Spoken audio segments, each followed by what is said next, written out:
माँ की ममता।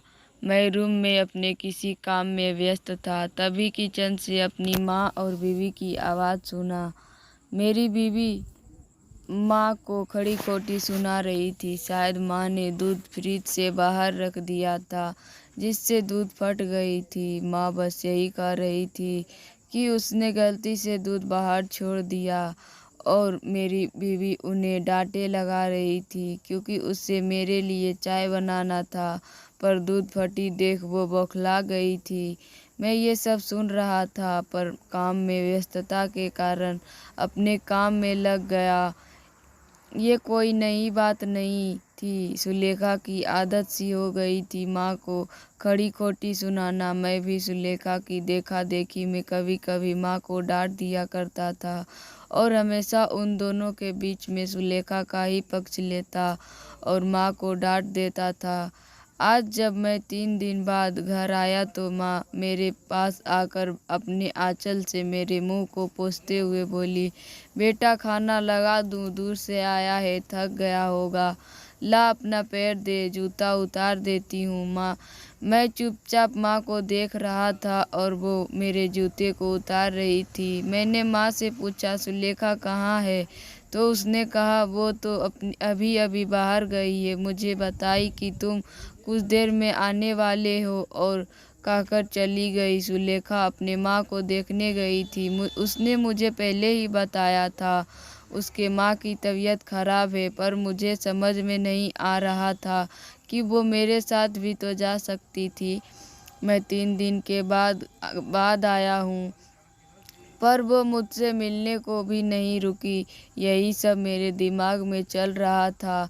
तब तक माँ ने खाना लगा दिया था। माँ ने मुझे आवाज़ दिया, बेटा मुंह हाथ धो लो, खाना लगा दिया है। मैं खाना खा के बिस्तर पर लेट गया, पर नींद नहीं आ रही थी। मन में बस एक ही बात चल रहा था कि सुलेखा अपने माँ को देखने के जल्दी में मुझसे मिले बिना चली गई, और मैं उसके चलते अपने माँ को हमेशा डांटता रहता हूँ। लेकिन माँ उस बात को लेकर कभी भी मुझसे या सुलेखा से कोई नाराज़गी नहीं जताती थी। वो बस सुनती और भूल जाती। लेकिन ये बात मेरे मन में घर कर गई। सारी रात मैं बस माँ के बारे में सोचता रहा। आखिर क्यों वो अपनी बेइज्जती बर्दाश्त करती है? आखिर क्या है वो चीज़ जिससे चलते माँ मुझसे इतना प्यार करती है?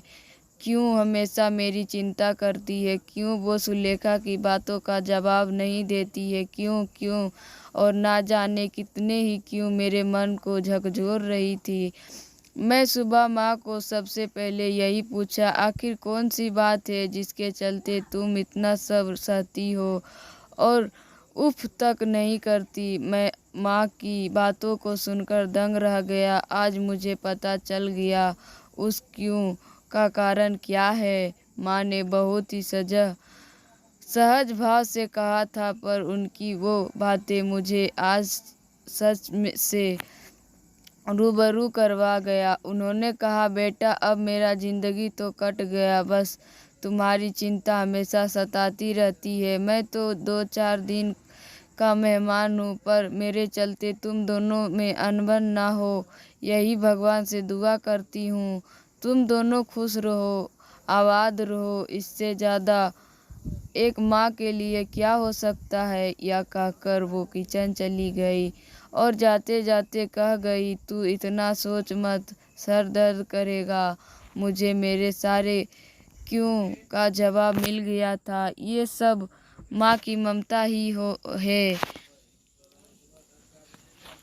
ये सब माँ की ममता ही तो है, जो अपने दुख को भुलाकर अपने बेटे के सुख की दुआ करती है। ये माँ की ममता ही थी जो मुझ जैसे पापी को भी मिल जाती है। यही एक वरदान है जो हर किसी के नसीब में होता है। बस मेरी तरह कई ऐसे हैं जो उस ममता की कीमत नहीं जानते हैं। धन्यवाद। अगर मेरी कहानी पसंद आए तो मेरे चैनल को सब्सक्राइब कीजिए, लाइक कीजिए, कमेंट कीजिए, शेयर कीजिए। धन्यवाद।